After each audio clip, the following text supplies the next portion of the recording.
Assalamualaikum warahmatullahi wabarakatuh.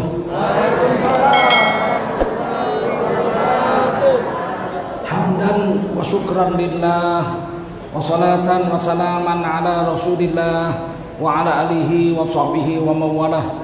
Allahumma salli wa sallim ala hadha nabiyil karim sayyidina wa maulana Muhammadin wa ala alihi wa sahbihi ajma'in. Amma ba'du, qala Allah ta'ala fi kitabihil karim, A'udzu billahi minasy syaithanir rajim. Bismillahirrahmanirrahim.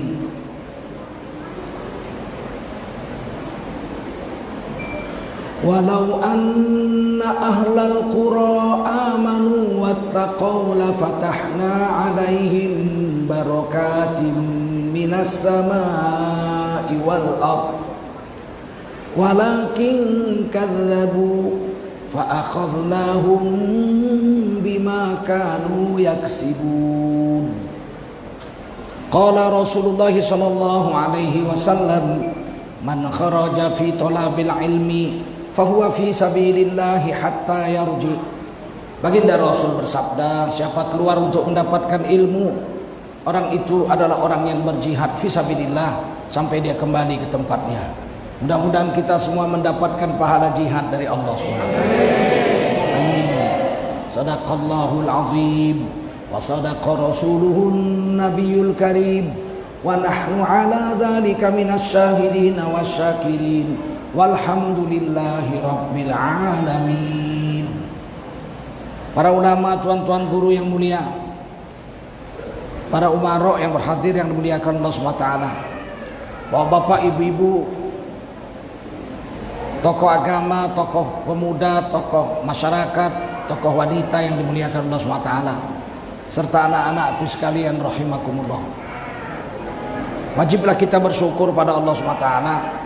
Salawat dan salam kita sampaikan untuk baginda Rasulullah Muhammad sallallahu alaihi wasallam.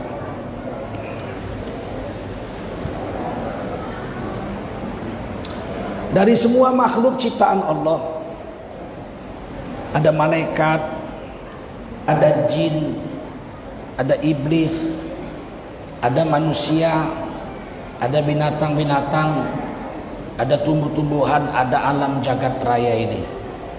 Dari semua makhluk ciptaan Allah, yang paling agung dan paling mulia adalah manusia. Alam semesta jagat raya ini ketika sangkakala ditiup oleh malaikat Israfil akan musnah tanpa bekas.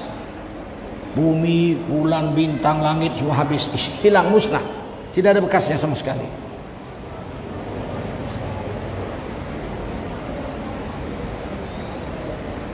Malaikat diciptakan Allah makhluk yang tidak pernah salah, tidak pernah melawan Allah, nggak pernah maksiat.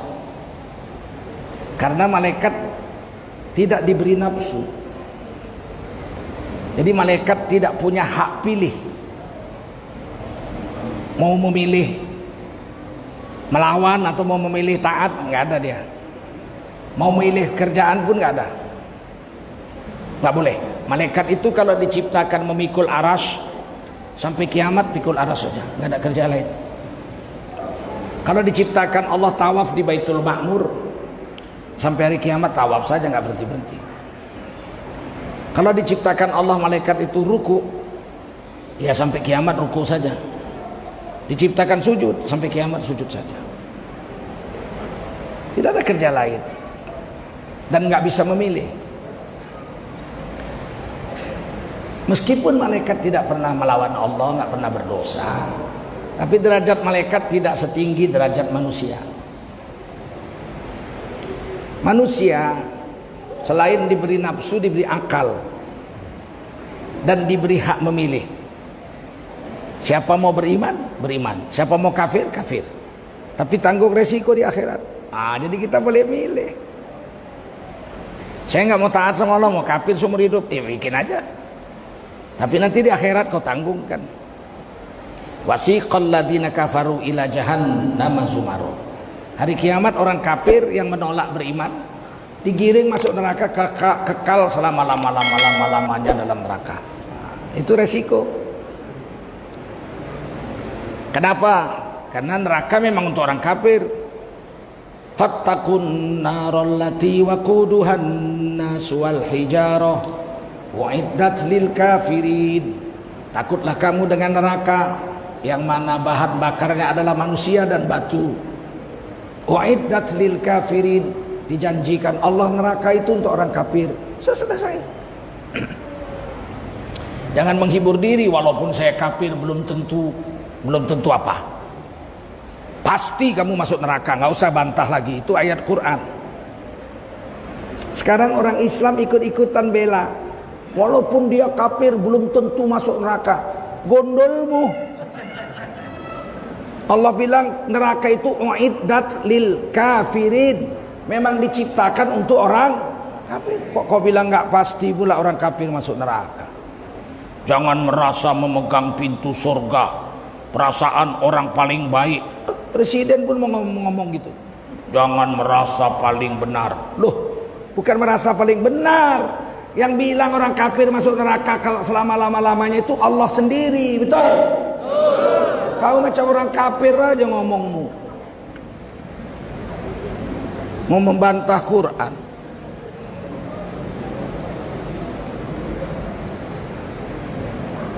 Tak usah menghibur diri. Dan bahan bakar api neraka itu manusia dan batu. Dan kita disuruh takut neraka. Fattakun nar, takutlah kamu dengan neraka. Disuruh takut neraka itu, disuruh. Diperintah Allah di Quran. Betul? Ada orang berani bilang kita beramal bukan karena takut neraka. Jadi kau beramal karena apa?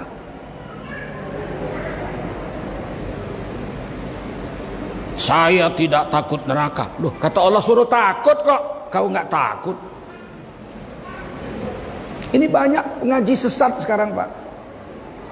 Mengaji tapi sesat, melawan Quran. Saya beramal bukan karena takut neraka. Jadi karena apa kau beramal?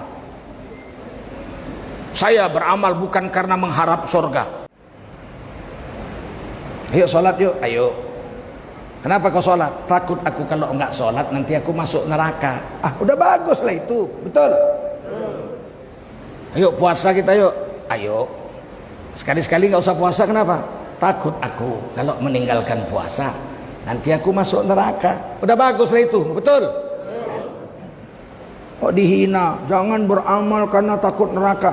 Ih, Allah suruh takut neraka, kok dia melarang takut neraka? Di mana dia ngaji itu? Yuk zina yuk. Aku sebetulnya kepingin kali berzina, tapi aku takut masuk neraka. Udah bagus lah itu, betul? Bagus nggak? Jadi kenapa dibilang saya beramal bukan karena takut neraka? Ih, takut neraka udah bagus. Yuk mencuri yuk. Nggak berani aku, nanti takut masuk neraka aku. Udah bagus lah itu. Bagus nggak? Selamat. Orang yang beramal karena takut dengan neraka itu sudah selamat di dunia dan akhirat, sudah selamat. Tapi pangkatnya paling rendah. Pangkatnya paling rendah, tapi selamat. Orang yang selamat tapi pangkatnya paling rendah, dia beramal di dunia karena takut neraka. Dan panggilannya itu pun ya ayuhan nas. Kan nampak kali umum panggilannya itu. Ya ayyuhan nasu ubudu rabbakumul ladzi khalaqakum walladzina min qablikum la'allakum tattaqun. Hai kamu orang manusia, hai kamu manusia, sembahlah Tuhanmu yang telah menjadikan kamu dan menjadikan orang-orang sebelum kamu. Mudah-mudahan dengan menyembah Allah itu kamu berubah menjadi orang yang bertakwa.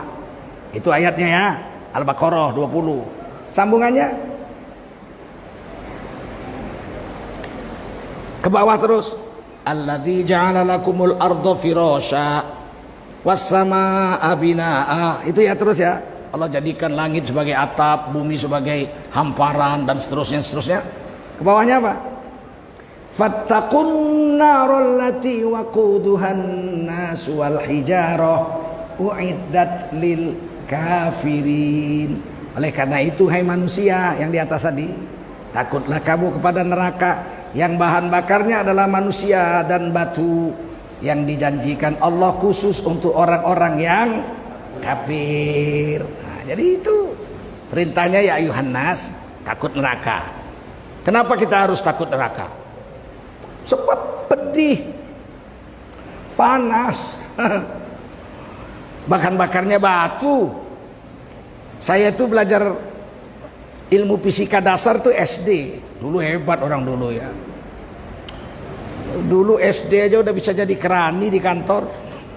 Tulisannya udah cantik. Saya SD sudah menulis salinan ijazah saya sendiri dengan tangan saya. Saking cantiknya tulisan, halus kasar, kayak celup tuh,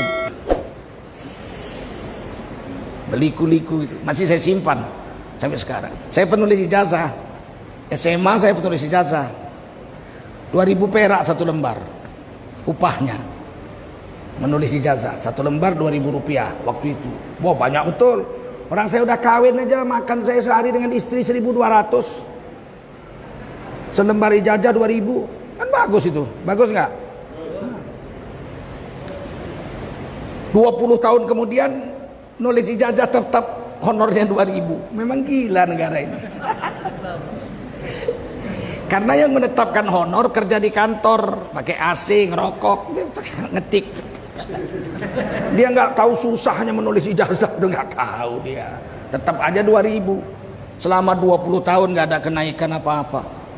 Rokok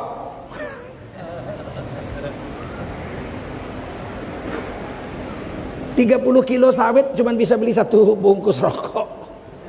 Memang gila betul. Betul nggak?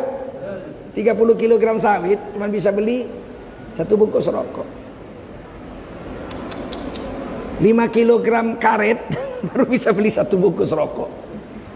Memang negara gila betul. Tahap apapun kalian pilih, dia 2 periode kemarin.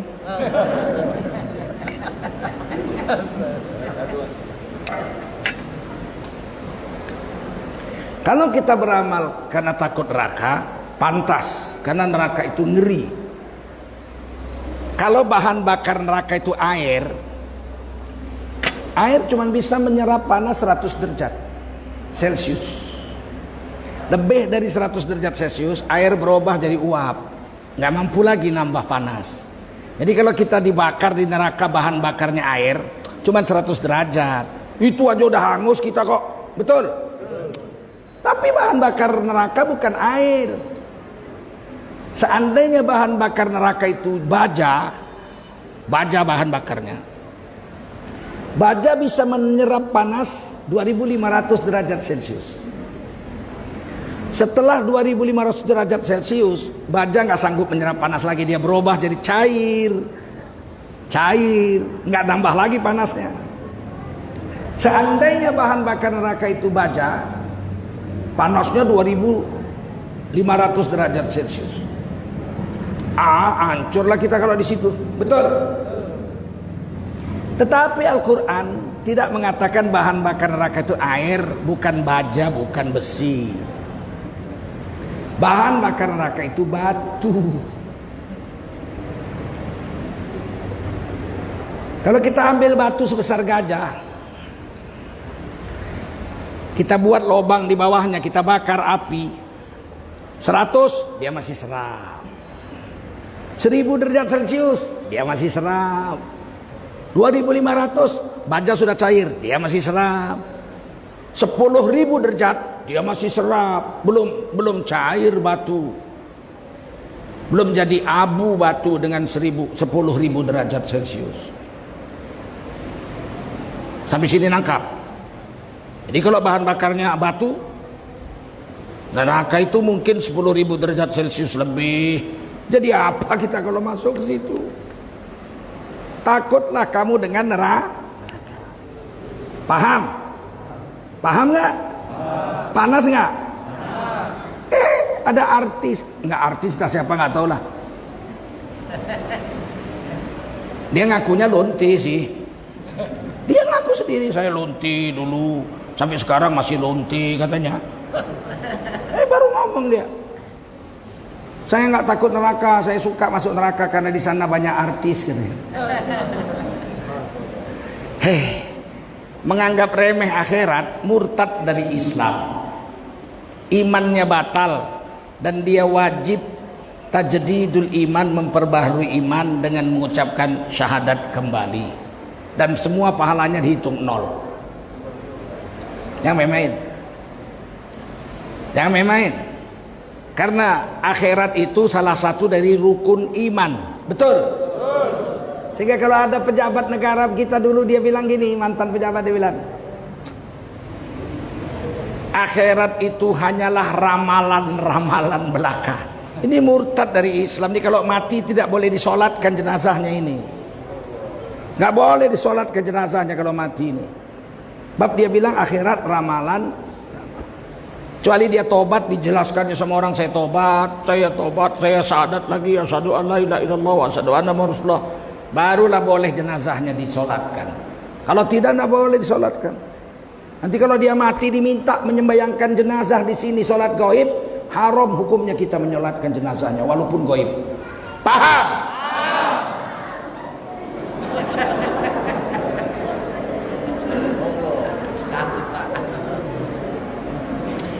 Kalau kita solat ibadah menjauhi maksiat karena takut neraka, solat saya takut neraka, saya solat. Saya puasa takut neraka, saya bayar zakat karena takut neraka. Saya tidak berzina karena takut neraka. Saya tidak berani berjudi karena takut neraka. Saya tidak berani mencuri karena takut neraka. Saya tidak berani berbohong karena takut neraka. Setahun, 2 tahun, 3 tahun, 4 tahun, 5 tahun, imannya naik, nafsunya turun. Karena kalau orang beramal soleh, imannya naik. Imannya Yazid bertambah. Nafsunya yang turun. Tapi kalau dia berbuat maksiat, dia berzina, dia berjudi, dia mabuk, dia mencuri, dia korupsi, imannya turun, nafsunya kurang terus. Zina sekali mau 2, 2 kali mau 3, 3 kali mau 4. Udah dapat yang hitam mau yang putih, udah dapat yang putih mau yang gemuk, udah dapat yang gemuk mau yang kurus. Nggak pernah kenyang nafsu. Betul? Nafsu nggak pernah kenyang. Kata Nabi, siapa yang mau memuaskan nafsu, dia akan kecewa. Karena nafsu semakin dibuat, semakin haus, seperti mereguk air laut. Hausnya nggak hilang, makin pahit, makin diminum, makin pahit. Jadi jangan coba-coba dengan maksiat itu. Coba sekali mau 2, 2 mau 3, 3 mau terus. Makanya kalau dosa-dosa besar hukumannya kejam. Mencuri potong tangan, berzina dirajam sampai mati kalau udah kawin. Kalau belum kawin dicambuk 100 kali, usir dari kampung. Begitu, mabuk dicambuk. Kenapa keras sekali hukumannya? Sebab dia memiliki candu. Maksiat itu candu. Sekali dibuat mau 2, mau 3, mau 4, mau 5. Makanya kalau istri selingkuh cerai terus. Tidak ada. Saya udah tobat bang. Jangan percaya. Hukum rajam kok dalam Islam, tanam setengah badan lempari batu sampai mati. Kenapa dihukum mati wanita pezina yang sudah kawin? Karena nggak mungkin tobat ini orang.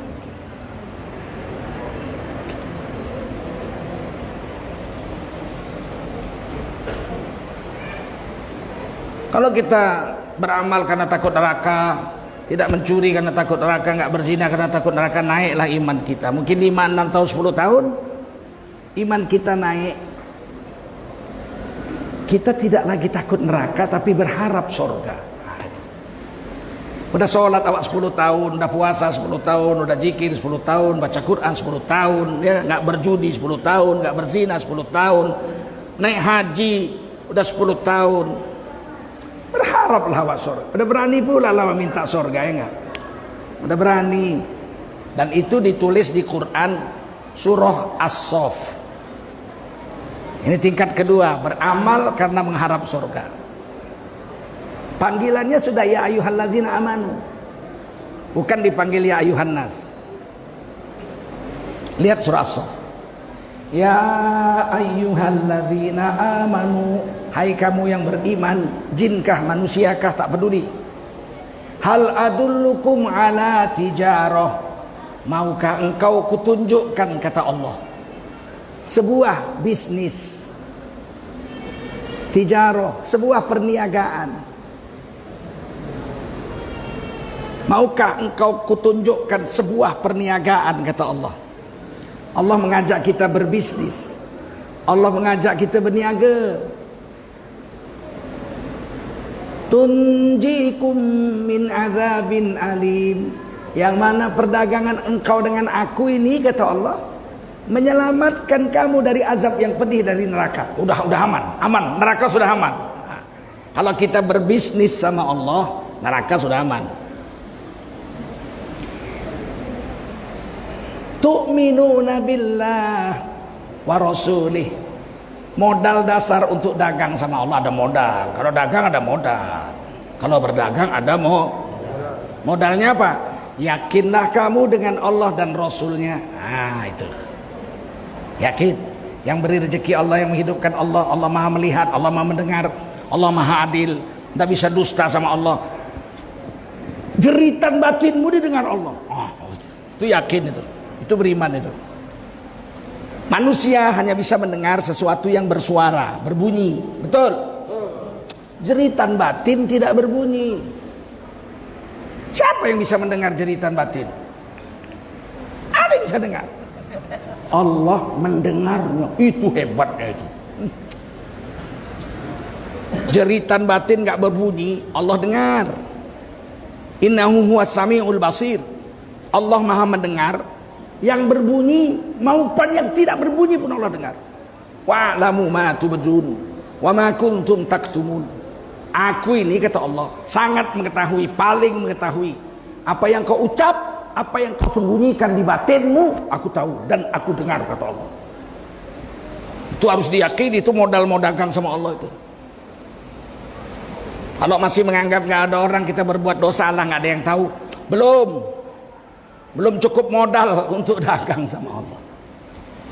Takut neraka aja dulu, nggak usah dagang sama Allah, ketinggian.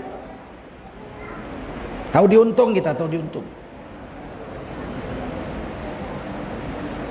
P. Ramlee pernah nulis lagu Jeritan Batin. Dengar, oh jeritan batinku. Siapa yang dengar? Memekik-mekik. Siapa yang dengar? Hanya Allah yang dengar. Betul?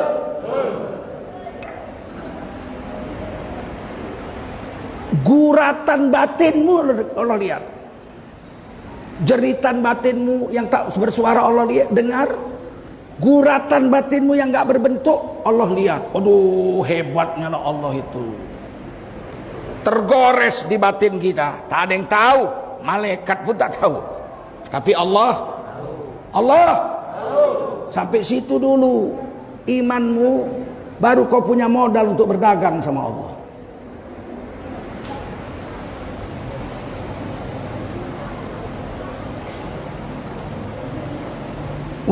Apa kerjanya? Modalnya yakin sama Allah sama Rasul. Pekerjaannya, dagangnya itu kerja dalam bidang apa? Wa tujahiduna fi sabilillahi bi amwalikum wa anfusikum. Belalah agamamu mati-matian dengan bermujahadah, pakai hartamu dan dirimu sendiri. Karena banyak juga orang membela agama tapi pakai duit orang. Pakai duit orang. Diketuknya rumah orang satu-satu. Tok. Hantar proposal. Saya mau buat panti asuhan. Muridnya anak-anak panti asuhan saya 100 orang. Bapak nyumbang berapa? Pakai duit orang. Dia makan pula dari duit sumbangan itu. Dia memang bela agama tapi pakai duit. Kata Allah, kalau kau mau berdagang sama aku, kau bela agama pakai duitmu sendiri. Wa anfusikum, pakai dirimu sendiri. Ada juga orang bela agama pakai duitnya, pakai hartanya, tapi nggak pakai dirinya. Ini anak-anak kampung kita ini nggak ada yang mengaji, Pak. Terus maksud kita mau bikin madrasah lah biar anak-anak sini ini bisa mengaji sore pulang sekolah. Dipanggil lah nanti guru yang bagus mengajarkan Quran, mengajarkan ilmu-ilmu syariat agama kita. Oh ya, terus gimana? Ya perlulah kita membuat madrasahnya itu, dibelilah tanah. Oh ya, ini duit. Nggak usah datang orang sini pusing Pak. Lain kali kalau ada apa-apa udah tinggal telepon aja atau SMS nanti saya kirim lewat bank. Nggak usah datang, repot. Saya ini punya kapal 10 tahu. Ngurus kapal gua aja 1 hari kalau bisa 50 jam sehari, masih kurang waktunya. Tapi dia mau nyumbang. Tapi diriku jangan bawa-bawa. Ada yang begitu. Kalau bisa kata Allah, hartamu dan dirimu urus agama ini. Zalikum khairul lakum in kuntum ta'lamun. Itu lebih baik kalau kau mengetahui. Sampai sini paham? Apa ada yang keperluan agama bela. Punya HP, pakai HP. Ada orang menghina agama, balas. SMS, balas. WhatsApp, balas. Ikuti akun-akun sosial ulama-ulama kita. Twitter ulama kita, Facebook ulama kita, YouTube ulama kita, ceramah-ceramahnya dengar. Ini memalukan bangsa Indonesia ini. 230 juta orang Indonesia Islam. Yang pakai handphone di Indonesia ini 150 juta orang. Giliran YouTube akun ulama pengikut pembacanya 10.000, yang nonton 5.000. Begitu akun pelacur 2 juta, 5 juta. Ini bangsa apa ini bangsa ini?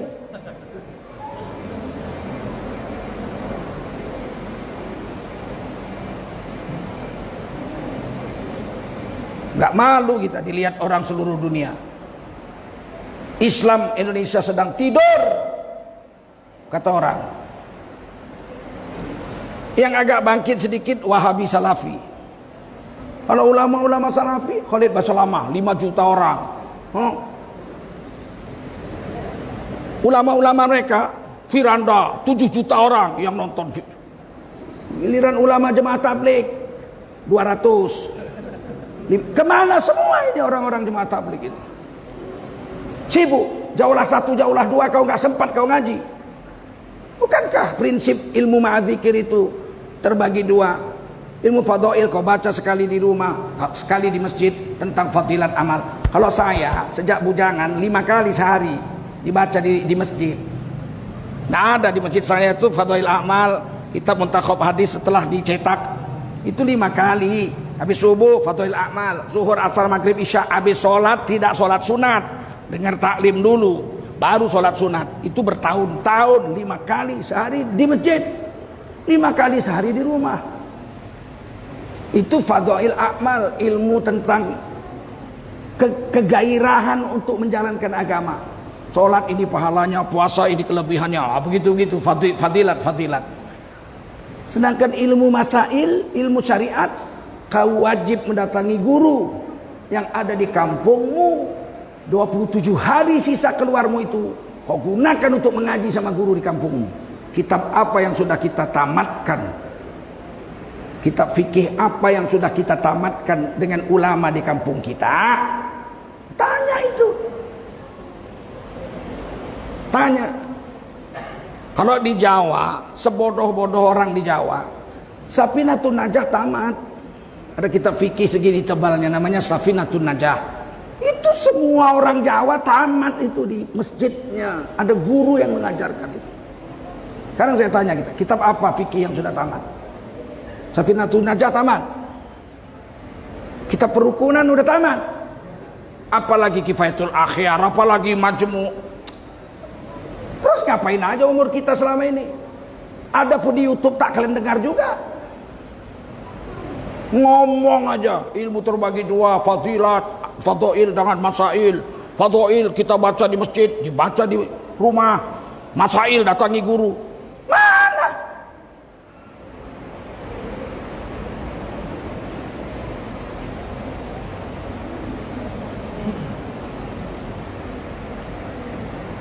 Ini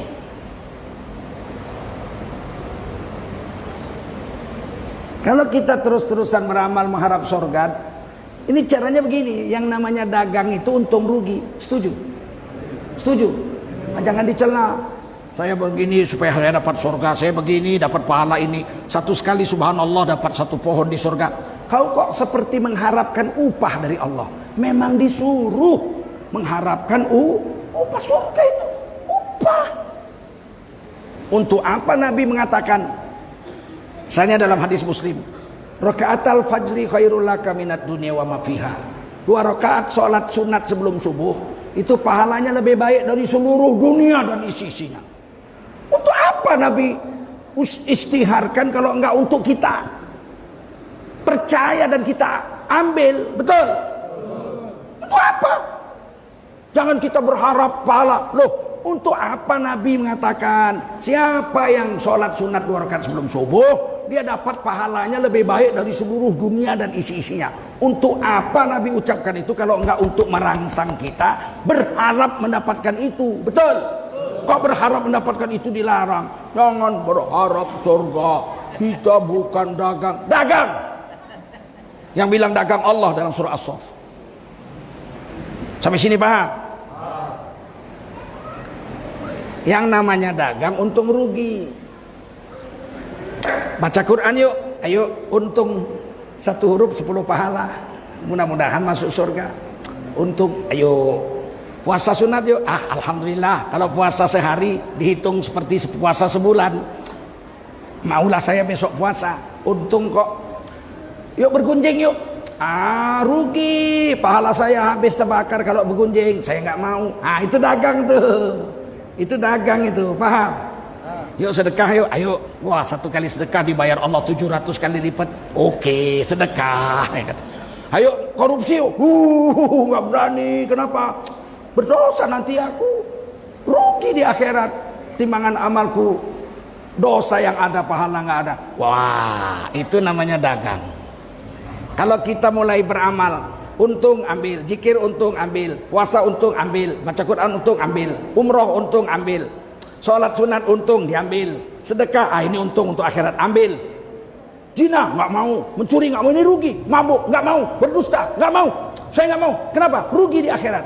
Kalau ini berjalan 5 tahun, 6 tahun, 7 tahun beramal karena berharap surga Allah, berdagang dengan Allah, mungkin 10 tahun kemudian iman kita naik setingkat lagi dan nafsu kita turun setingkat lagi. Ini tingkat tertinggi untuk manusia normal kayak kita. Ada manusia-manusia khusus yang lebih tinggi dari itu, ada. Tapi kita dapat ini aja bersyukur.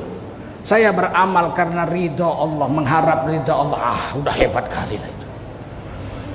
Orang yang sudah sampai imannya mengharap ridha Allah, dia sudah tidak takut neraka lagi, sudah tidak berharap surga lagi. Tapi tingkat orangnya itu yang memiliki nafsu, tingkat nafsunya itu mutmainnah, nafsu yang rendah. Kalau nafsu kita masih nafsul ammaroh bisu, condongnya memang jahat. Surah Yusuf. Nafsul ammaroh bisu memang sukanya jahat. Joget yuk, ayo. Zina yuk, ayo. Itu nafsul ammaroh. Ketika kita ajak taat setahun, 2 tahun, 3 tahun, 4 tahun, 5 tahun, kemauannya itu kita putus. Mau zina nggak boleh, mau makan haram nggak boleh, mau mabuk nggak boleh, mau ini nggak boleh, ini nggak boleh. Yang boleh hanya agama. Nanti dia sampai nafsunya yang kedua turun dia. Nafsunya namanya nafsul lawamah. Nafsul lawamah, nafsu yang sudah mau taat. Sholat sudah mau, zikir sudah mau, baca Quran sudah mau, sedekah sudah mau. Zina sudah nggak mau, mencuri sudah tidak mau. Ini nafsu sudah bagus, lawamah. Tapi sekali-sekali silap juga. Itu nafsu lawamah. Udah 5 tahun nggak pernah mabuk. Ketemu kawan lama, apa kabar John? Udah 5 tahun kita nggak jumpa, yuk reuni yuk, minum kamput. Aku udah 5 tahun nggak mabuk. malam ini aja demi persahabatan. Akhirnya karena dibujuk-bujuk mabuk juga dia malam itu. Padahal sudah 5 tahun dia nggak mabuk, beramal soleh. Sampai di rumah dia pulang, menyesalnya bukan main. Nangis dia, ya Allah, kenapa aku malam ini mabuk? Kesalnya bukan main. Ini nafsu sudah lawamah. Kalau nafsul amarah habis berdosa dia bangga. Itu nafsunya masih nafsul amarah. Berzinah dia malam-malam, besok pagi dia cerita sama kawan di kantor, ada barang baru. Dekat laut sana ada barang baru. Kau pakai tadi malam? Oh, mau pakai. Hebat. Baru berzina bangga. Ini nafsul amarah. Sedikit pun tak ada malunya. Kalau lawamah sudah malu. Aduh, kenapa aku begini malam tadi, ya Allah, ampunkanlah dosaku. Nah, ini sudah lumayan. Kalau nafsul lawamah itu, orang beriman itu dipaksa terus beramal soleh, nanti dia turun lagi satu tingkat lagi, namanya nafsul mutmainnah. Nafsul mutmainnah itu nafsu yang sudah sejahtera, tenang, tak suka lagi selain agama, dia tak suka lagi. Jangan kalian pikir aku udah sampai sini ya, belum. Kita sama-sama berjuang untuk ke situ, betul? Kalau nafsul mutmainnah itu zikir yuk, senang, lezat kali dirasanya zikir itu. Bisa 2 jam dia zikir. Saya pernah jumpa orang zikir dari habis isya sampai subuh, duduk di mihrab itu di Thailand. Saya lihat namanya Ustadz Mahmud. Saya baru-baru nikah itu tahun berapa ya, 90. Dia zikir habis isya, dia zikir, air matanya yang bercucuran, dimatikan lampu gelap dia tuh. Sampai azan subuh baru dia bangun. Lezatnya dia berzikir, ya Allah. Mana bisa kalau nafsulnya masih nafsul yang bejat, nafsul amarah. Zikir 33 kali aja nguapnya 17 kali. Mana bisa?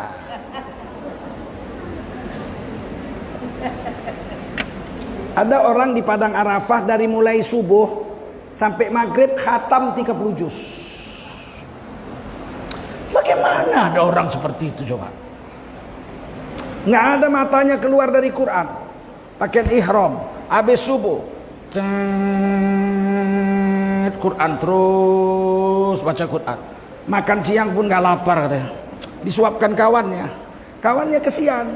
Udahlah, gak lapar aku, disuapkan juga. 3-4 suap sudah, nanti aku ke kamar mandi. Gak mau aku ke kamar mandi katanya. Terus minum pun sikit-sikit, begitu aja. Karena kalau banyak minum nanti dia kencing, gak mau dia. 15 atau 20 menit lagi mau azan maghrib, tamat 30 juz. Sedikit pun nggak ada ngantuk, nggak ada nguap, nggak ada matanya itu capek. Mesti orang ini sudah sampai nafsu yang mutmainnah. Nggak mungkin kalau masih lawama amarah, nggak mungkin.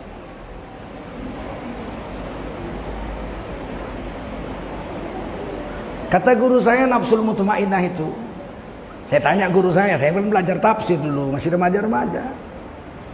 Tuan guru, saya bilang, Wak, saya panggil Wak, apa bedanya nafsul mutmainnah dengan orang yang enggak nafsul mutmainnah? Oh, begini nah. Orang yang nafsunya itu sudah mutmainnah, nengok duit sama daun sama saja. Amat, saya pikir. Dibawa orang ini daun satu ikat. Apa ini? Daun.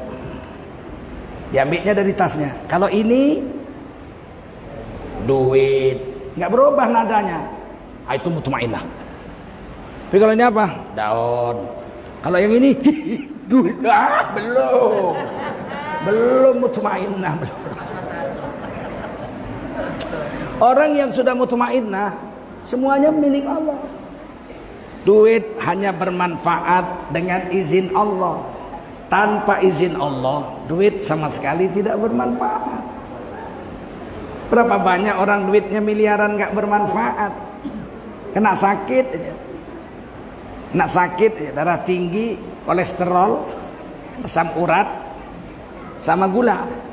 Udah semua nggak boleh makan. Daging pak, jeroan pak,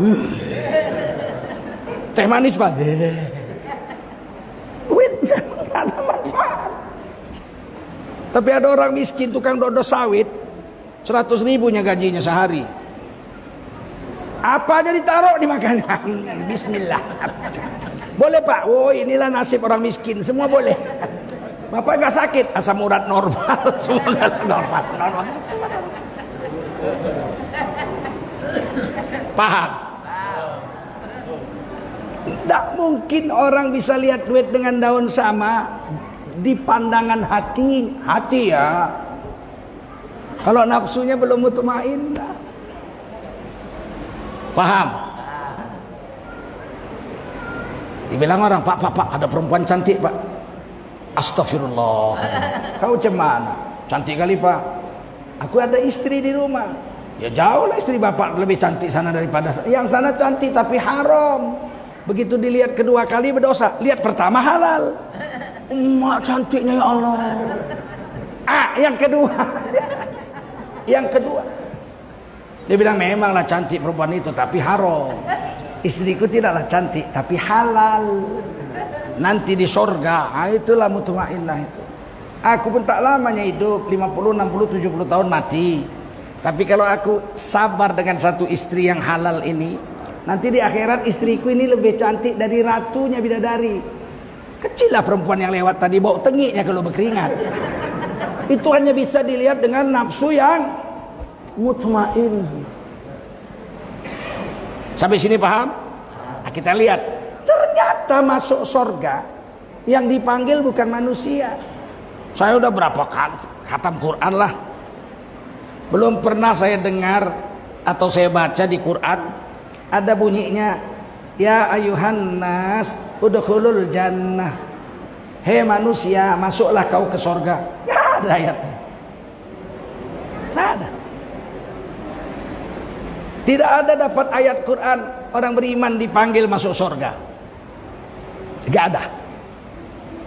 Ya ayyuhalladzina amanu udkhulul jannah. Nggak ada. Hei kamu orang beriman, masuklah kalian ke surga. Nggak ada. Terus siapa yang dipanggil masuk surga? Nafsu. Allahu Akbar. Yang dipanggil masuk surga nafsu.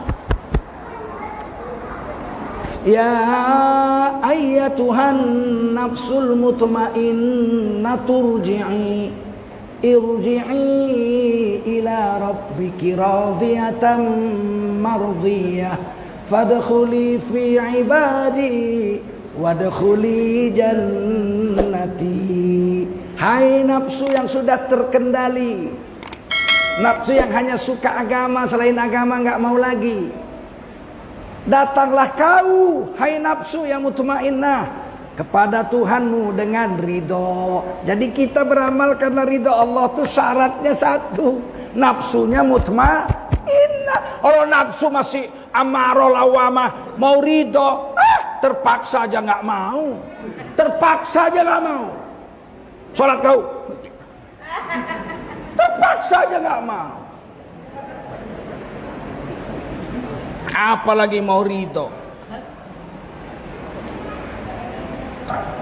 Fadkhuli fi ibadi, bergabunglah kamu ke dalam golongan hamba-hambaku yang nafsunya sama-sama mutmain.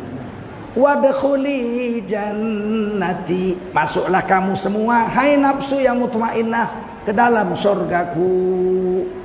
Jadi yang masuk surga dipanggil masuk surga orang yang nafsunya mutmainnah. Ini yang saya mau sampaikan malam ini. Ini kan sebatas teori ilmu, bukan. Ini Quran. Ini yang cerita yang saya baca ini semuanya ayat Quran. Betul? Tergantung kita milih. Kita bukan malaikat. Kalau malaikat nggak bisa milih. Betul? Kalau kita milih, kalau kau dapatkan derajat ini, Kau masuk surganya surga Firdaus. Surga itu ada 8. Berapa surga? Berapa? Kau bisa milih bersama Rasulullah dan 124 Rasul dan Nabi. Kalau kau dapat derajat mutmainnah ini, kau pilih. Nggak mau aku mau agak-agak happy. Ini hari sholat, besok joget. Happy. Nggak dapat mula. Orang disuruh milih, nggak mau milih kok. Milihnya di dunia, dapatnya di akhirat. Kalau milih di sana nggak bisa. Karena milih di sana itu sesuai dengan derajat yang ada. Paham? Kalau mutmainnah Firdaus. Kalau lawamah ya mungkin surga juga, tapi mungkin Manaim, Darul Ma'wah atau Ma'wah. Ya, orang hadis cerita surga itu ada 8. Kita sudah milih. Kata Nabi, Al-mahiru bil Quran ma'asafaratil kiramil barara. Siapa yang seumur hidupnya berlatih Quran dan dia mahir kan anugerah Allah. Tapi kan pilihan kita. Kalau kita nggak mau ngaji sungguh-sungguh, mana bisa mahir, betul? Kita sungguh-sungguh dikasih taufik sama Allah mahir. Kalau kita mahir dengan Quran, kalau kita mati surganya surga Rasul-Rasul. Firdaus dong. Nah, kita milih. Kalau malaikat nggak bisa milih. Apa yang dikasih Allah itu aja. Kita disuruh milih. Sampai sini paham? Kita nggak mau mahir, nyangkut aja. Walladzi yaqra'ul Qur'an wa yatata'ta wa huwa 'alaihi syaq lahu ajrani. Siapa baca Quran nyangkut, lidahnya keluh nggak bisa fasih, tapi mati-matian berusaha sampai mati nggak berhasil, nggak dipilih Allah, dia dapat 2 pahala, tapi nggak dapat Firdaus. Paham? Itu kan janji Rasul, bagaimana kita mau membantah?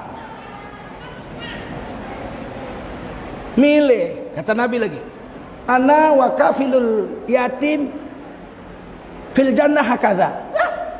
Hebatnya Rasulullah tuh. Ana wa kafilul yatim fil jannah hakadha. Aku dengan orang yang mengurus anak yatim di sorga, rumahku begini sama rumah dia. Berarti sorganya Firdaus. Milih, mau nggak kita ngurus anak yatim? Berat Pak, mana bisa, tanah pun tak ada, tak perlu. Tetangga kita ada yang mati, anaknya ada, yatim anaknya, janda istrinya, urus satu, anaknya 3, urus 1, bawa istri kita ke rumahnya, suruh istri kita bilang, anakmu 3, yang paling besar SD ya, yang SD ini biar saya tanggung makannya, minumnya, sekolahnya, 300.000 tiap bulannya, sampai dia jadi sarjana saya penuhi, tapi yang 2 lagi nggak bisa saya, carilah orang lain. 1, tetaplah tinggal sama kau. Tiap bulan datang istri saya yang ngantar, datang istri kita ngantar 300.000 tiap bulan. Jangan kita yang ngantar, istri kita yang ngantar. Kalau kita yang ngantar 300.000 ini, tiba-tiba itu 2 belum, ya udah kasihan. Bulan depan ini, bulan ketiga ganteng dilihatnya kita. Bulan pertama kita datang, muka kita memang jelek lah macam monyet. Bulan ketiga ganteng dilihatnya kita, jatuh cinta lah dia, minta kawin lah dia sama kita. Hancurlah rumah tangga kita sama istri kita. Istri kita suruh antar. Paham? Istri kita pun tak cemburu. Antar, kau masuk ke dalam jumpa mamanya ya. Antarkan duit bulanan kita sama anaknya itu. Ya bang, istri kita yang antar, kita nunggu di mobil. Jangan, ntar ya, biar aku antar, kau tunggu di mobil. Bini pula nunggu di mobil. Nih, dengan hati berbeda dengan akal. Kalau akal memang licik. Kita mau bicara hati, iman. Kita bicara hati. Milih. Anta ma'aman ahbabta yaumal qiyamah. Kamu akan bersama dengan orang yang kau cintai di hari kiamat. Kalau kita cinta sama Rasulullah, seluruh peri kehidupannya kita tiru. Nabi tidur kayak begitu, kita tiru. Nabi masuk WC langkah kaki kiri, baca doa Allahumma inni a'udzubika minal khubthi wal khaba'ith, kita tiru. Nabi pakai jenggot, kita tiru. Nabi pakai jubah, kita tiru. Nabi sholat berjemaah di masjid, kita tiru. Kita tiru Nabi aja, tiru Nabi aja, tiru Nabi. Sehingga timbul cinta di hati kita. Tidak ada idola selain Nabi.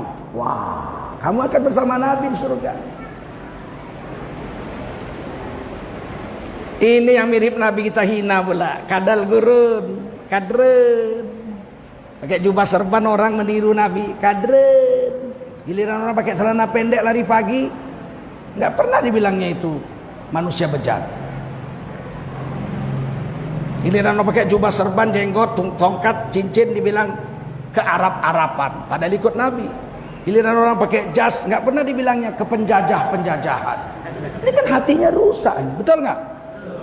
Kamu bersama orang yang kau cintai di hari kiamat.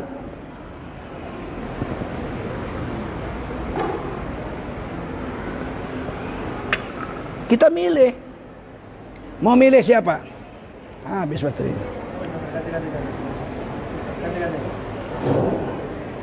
Kita milih. Mau milih cinta sama Nabi, gaya hidupnya kita ikuti, atau cinta sama artis, gaya hidupnya kita ikuti. Atau kita cinta sama pejabat, gaya hidupnya kita ikuti. Kamu akan bersama orang yang kau cintai di hari kiamat. Selesai urusan. Kita milih aja, silakan pilih. Mau kepingin jadi kayak artis, rambut gondrong, asal jumpa perempuan cium-ciuman, asal jumpa joget-jogetan, kau pilih aja, silakan. Hakmu memilihnya itu. Tapi kau nanti di akhirat akan memetik hasil apa yang kau tanam sekarang. Paham? Itu bedanya kita dengan malaikat. Malaikat nggak bisa milih, kita boleh milih. Aku mau pilih yang bejat, pilihlah kata Allah. Tapi awas, inna azabi lasyadid, azabku sangat. Silakan. Tangan mencencang, bahu memikul. Nenek moyang kita sudah mengambil hadis itu. Tangan mencencang, bahu resiko tanggung sendiri. Jangan kau menyesal di hari kiamat. Ternyata manusia di akhirat menyesal kalau jahat, Pak. Menyesal kalau jahat. Di dalam satu ayat Quran, bertemu mereka sama setan-setan yang menggoda mereka. Aku dulu ikut kau, sekarang nasibku bagaimana? Apa kata setan? Aku pun takut sama Allah.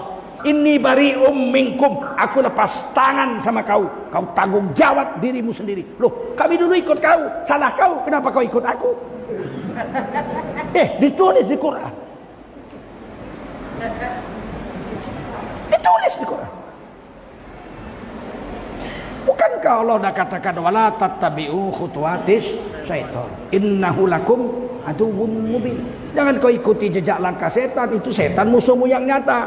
Tapi kalau kau mau ikut juga, ikutlah kata Allah, tanggung resiko. Udah dikasih akal, udah dikasih pikiran, udah dikasih perasaan, udah dikasih nabi, udah dikasih Quran, udah dikasih hadis, udah dikasih ulama untuk menyampaikan ajaran itu. Nggak mau kau pilih, pilih maumu sendiri, pilihlah. Imanu masyitum, bikin apa yang mau kau buat. Tapi Allah maha melihat dan maha mencatat.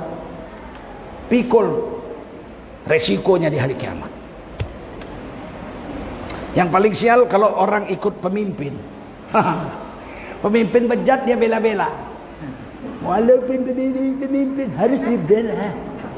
Jangan nyinyir sama pemimpin, itu pemimpin pilihan Allah. Bela-bela lah. Di akhirat jelas. Begitu mau dicampakkan ke neraka, apa kata mereka? Nattabi'u sadatana wa kubaro'ana. Dulu kami jadi begini karena kami ikuti pemimpin-pemimpin kami, dan kami ikuti pembesar-pembesar kami. Beginilah nasib kami. Kata Allah, matilah kau, kenapa kau ikut? Apa katanya? Kalau begitu ya Allah, berikan azab 2 kali lebih berat kepada pemimpin-pemimpin kami yang bikin kami rusak itu daripada kepada kami. Maaf, surah Al-Ahzab ya, 5 atau 6 ayat terakhir itu. Nattabi'u sadatana, kami mengikuti pemimpin-pemimpin kami, wa kubaro'ana, dan pembesar-pembesar negeri kami. Begini nasib kami. Sekarang kami dalam neraka. Timpakan azab 2 kali lipat lebih pedih kepada mereka daripada kepada kami. Menyesalnya di akhirat terlambat. Disuruh milihnya di dunia.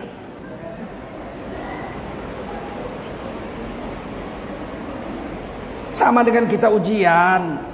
Kata guru kita, besok ujian akhir matematika. Minggu depan ujian akhir matematika.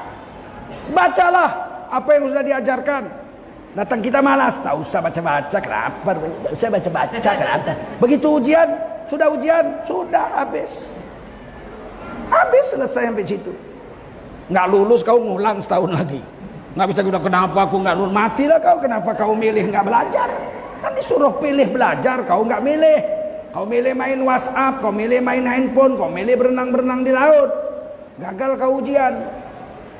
Hah? Mau apa? Masih bisa ngulang setahun lagi. Kalau agama nggak bisa, Pak. Lalai kita memilih yang disuruh Allah.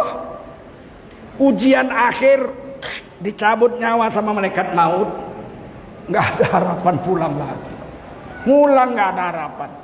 Menjeritnya di akhirat minta ngulang. Rabbana absorna wa sami'na farji'na na'mal saliha inna muqinun. Ai Tuhan kami sudah lihat semua catatan amal kami, film-film kehidupan kami sudah diputar lengkap semua. Kami sudah dengar nasihat ulama. Pulangkan kami detik ini juga, ini pakai farji'na, pulangkan detik ini juga kami ke dunia. Na'mal salihah, kami akan tutupi dosa-dosa kami dengan amal-amal soleh. Inna muqinun, hari ini kami sudah yakin.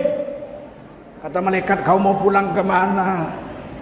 Alam semesta sudah ditiup sangkakala musnah, nggak ada bekas lagi. Sekarang alam tinggal 2. Kalau di padang mahsyar ini hasil timbangan amalmu lebih banyak baiknya, kau masuk surga. Kalau timbangan amal ini lebih banyak dosamu, kau masuk neraka. Tidak ada tempat lain. Mau apa di akhirat? Fa amma man thaqulat mawazinuhu fahuwa fi 'ishatir radiyah. Siapa yang ditimbang amal lebih banyak baiknya dari dosanya, dosanya banyak 1000, tapi pahalanya 1001, setelah ditimbang masuk surga, nggak ada ulangan. Wa amma man khaffat mawazinuhu fa ummuhu hawiyah wa ma adraka ma hiya narun hamiyah. Kalau ditimbang amal lebih banyak dosa 1000, pahala cuma 999. Apa boleh buat? Masuk neraka walau beriman. Tidak ada ulangan di sana. Yang ada hanya penyesalan. Apa? Apa kuat-kuat? Apa? Nggak mau kita. Nggak mau kita menyesal di akhirat. Itu apa? Nggak ada manfaat. Air mata darah pun keluar nggak manfaat lagi. Yang manfaat penyesalan itu di dunia. Ya Allah, tadi malam lolos aku sholat tahajud gara-gara nonton bola. Sialan betul ini bola. Malam ini aku tidak akan nahu apa-apa. Saya akan jaga sholat tahajud. Saya tidur jam 9, saya tahajud jam 1. Biasa saya tahajud setengah jam. Malam ini ku double 1 jam, menutup hari kemarin. Masih bisa menyesal di dunia. Kalau sudah mati dalam alam barzakh, tak ada penyesalan di alam barzakh. Fir'aun raja besar menyesal belum masuk alam barzakh. Fir'aun mengaku dirinya Tuhan, memerintahkan rakyatnya menyembah dia. Belum sampai alam barzakh, masih di dunia, tenggelam di Laut Merah, sampai di sini nyawanya. Menyesal Fir'aun. Hatta idza adrakahul gharaq, ketika Fir'aun tenggelam di Laut Merah hampir mati, qala, berkata Fir'aun, amantu, sesungguhnya aku telah beriman, annahu la ilaha illalladzi amanat bihi banu Israil, sesungguhnya tiada Tuhan selain Tuhannya Bani Israel, tiada Tuhan selain Tuhannya Allah. Allah Tuhannya Nabi Musa dan Tuhannya Nabi Harun. Aku bukan Tuhan, Tuhan adalah Allah, Tuhan dan Nabi Musa Harun, Tuhannya Bani Israel. Wa ana minal muslimin, dan aku salah satu dari orang Islam. Itu ucapan Fir'aun ketika sakaratul maut di Laut Merah, ditulis di Quran surah Yunus ayat 89, 90, 91. Tobat Fir'aun, mau mati, menyesal. Fir'aun aja yang ngaku Tuhan, raja besar seumur hidup. Fir'aun itu seumur hidup jadi raja, Pak. Nggak ada sama dia 5 tahun pemilu, 5 tahun. Nggak ada Pak sama Fir'aun pemilu, Pak. Dia raja seumur hidup. Menyesal. Belum masuk kubur, masih di alam sakaratul maut, masih di alam nyata, menyesal. Apalagi cuman preman dumai. Apalagi cuman preman dumai. Apa kata Allah? Dijawab sama Allah. Al-ana wa qad asaita qablu wa kunta minal mufsidin. Sekarang kau baru tobat. Al-an saiki kowe tobat yo. Sadurunge iki ngapain kowe? Kemana aja kau selama ini? Maksiat kepada aku, melawan aku, merusak hukum-hukumku. Tidak kuterima tobatmu, kata Allah. Tapi dikasih kelebihan. Fal yauma nunajjika bi badanika litakuna liman khalfaka ayah. Hari ini wahai Fir'aun, akan kuselamatkan jasadmu tidak busuk-busuk selama ribuan tahun. Bi badanika, badanmu. Litakuna liman khalfaka ayah, untuk menjadi bukti akan kehebatan aku bagi manusia ribuan tahun yang akan datang. Sekarang kita sudah bisa lihat Fir'aun, ada jasadnya masih utuh. Tapi ayat ini ditutup Allah. Wa inna katsiran minan nasi an ayatina laghafilun. Sayang seribu sayang, sebagian besar manusia sudah lihat jasad Fir'aun. Betul Quran ini, apa yang kubilang semuanya kenyataan.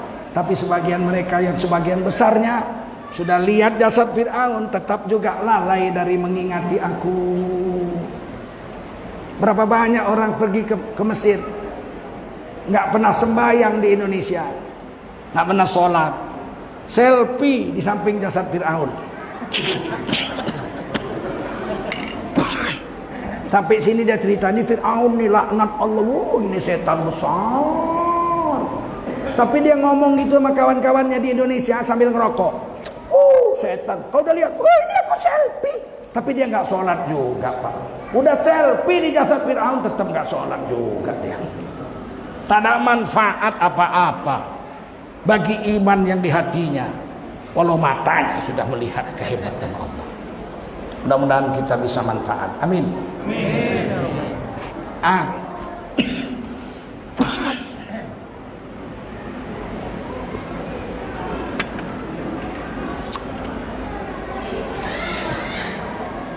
Karena pemimpin kita itu akan membawa kita kemana kita pergi.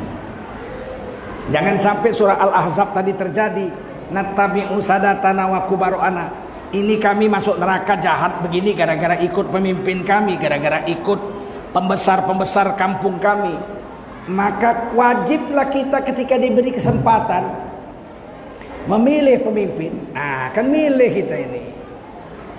Indonesia ini demokrasi, milih wakil DPR kita, milih kita yang milih. Wali kota, bupati, gubernur, presiden, kita yang milih.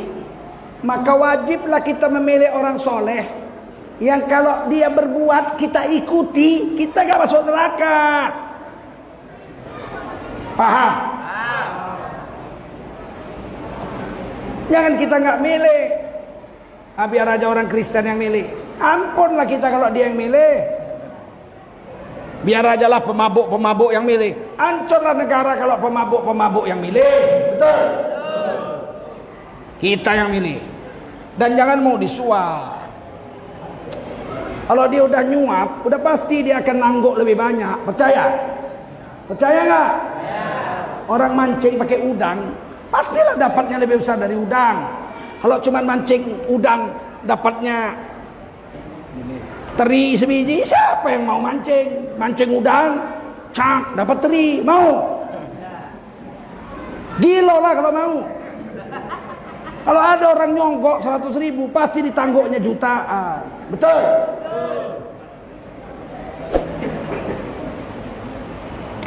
Pilih orang yang baik. Mana yang kita lihat rajin sholat ke masjid, istrinya terjaga, anaknya soleh, pilihlah. Meskipun mungkin tidak populer, meskipun potongan badannya mungkin tak hebat, sesungguhnya Allah yang menjamin. Innama ya'muru masajidallahi man amana billahi wa bil yaumil akhir. Sesungguhnya hanya saja orang yang memakmurkan masjid 5 waktu pasti itu orang beriman kepada Allah, lagi yakin dengan hari kiamat. Belum tentu, Pak. Allah bilang pasti, kau bilang pula belum tentu. Allah pakai kata innama. Innama itu artinya apa? Hanya ini aja, selain ini nggak ada. Itu maksudnya innama itu begitu dalam bahasa Arab. Hanya orang ini aja. Siapa? Ya'muru masajidallah man amana billahi wal yaumil akhir. Yang betul dia 5 waktu ke masjid, ini orang beriman. Selain ini tidak. Itu yang bilang Allah. Gak yakin sama Allah. Boleh pilih, tapi tanggung jawab di akhirat. Paham? Paham? Saya bukan orang politik. Kalau saya orang politik udah jadi menteri. Lama saya udah jadi menteri, Pak. Kalau mau menjilat sikit aja. Udah jadi, Pak.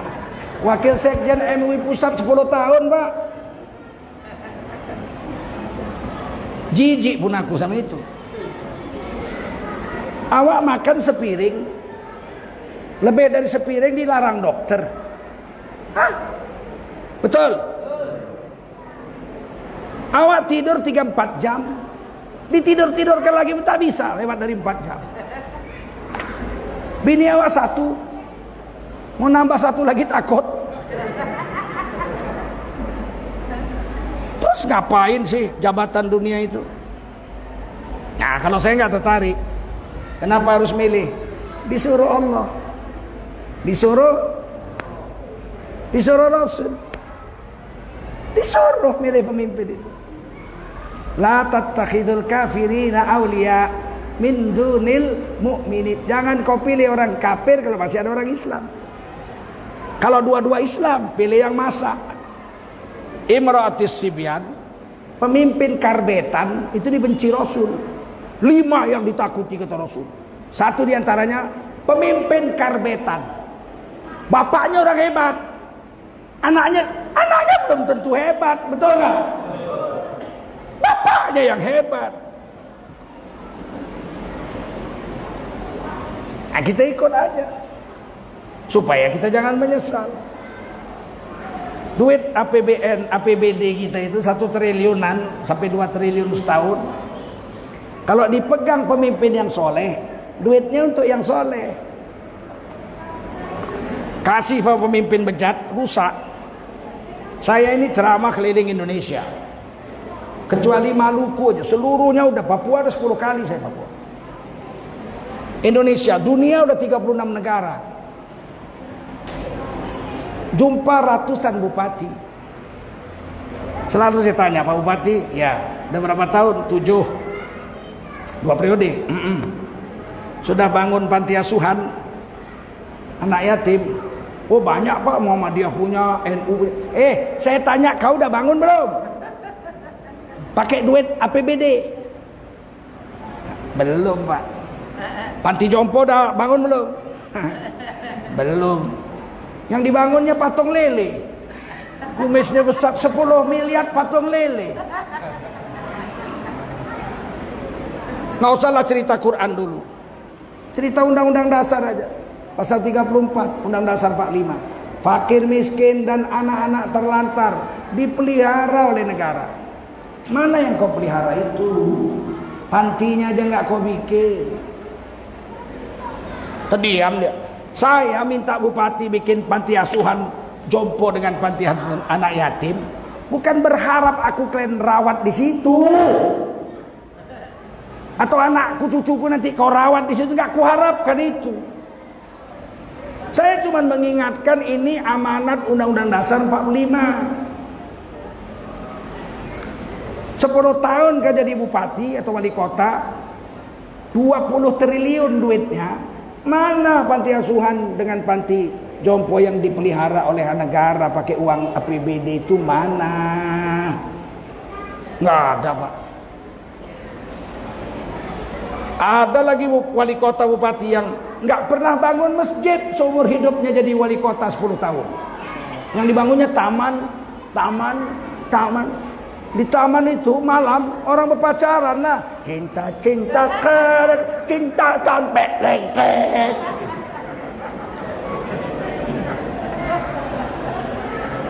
Kenapa bisa terjadi begitu? Dia nggak suka sama agama. Kalau udah cerita mau bangun masjid, nggak suka.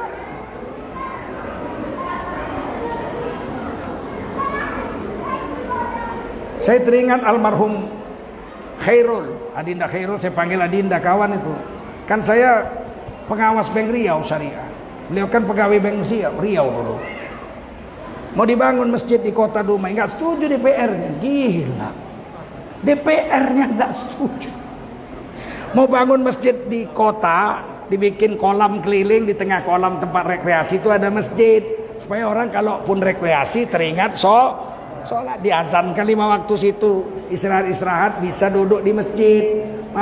Duduk di masjid, iktikaf dia lumayan lah, dapat pahala juga. Nggak setuju DPR-nya. Mana bikin? Ayo, kalian pilih pula DPR-nya 2 periode. Tanggung jawab kalian, dosa kalian. Ngadu Khairul sama saya, nangis dia. Udah mau kubuat, udah jadi gambarnya, Pak. Ini masjidnya, ini kolam keliling, ini ada semua di kota itu. Nggak disetujui DPR. Mana bisa wali kota keluarkan duit, DPR nggak setuju. Nah, kemana duit yang dibikin itu? Nggak jadi bangun masjid raya Dumai, kemana duitnya itu? Jangan-jangan bikin patung ikan tok 9 atau dimakan. Atau nah, itulah gunanya perlunya kita memilih wakil rakyat yang soleh dan pemimpin yang soleh. Karena duit kita 5 tahun mau dipakainya sesuka hatinya dia. Kalau dia orang soleh, pastilah menurut kehendak orang soleh. Paham? Nah, itu aja. Aku bukan manas-manas sih, memang panas aku. Memang panas aku. Banyak kali bupati tak beres, betul? Udah itu aja dah. Selamat pada rakyat Riau, khususnya masyarakat Dumai. Saya ini orang Riau, ibu saya orang Bagan Siapi-api.